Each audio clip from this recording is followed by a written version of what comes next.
Dictator Zia, এরশাদ, খালেদা জিয়া এদের সময় কেউ ভোট দিতে পারতো না। কথাই ছিল 10টা হুন্ডা 20টা গুন্ডা, নির্বাচন ঠান্ডা। এখন আর সে অবস্থা নেই। আজকে একটানা 14 বছর এই বাংলাদেশে আজ গণতন্ত্র আছে, স্থিতিশীলতা আছে, যে কারণে আমরা ঘরে ঘরে বিদ্যুৎ দিতে পেরেছি। সমগ্র বাংলাদেশে আজকে ওয়াইফাই কানেকশন আছে।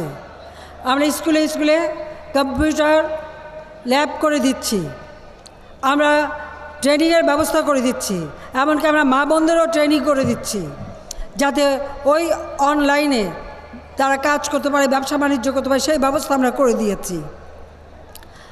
আমাদের লক্ষ্য মানুষের কল্যাণ করা, আর সেই লক্ষ্য নিয়ে আমরা কাজ করে যাচ্ছি।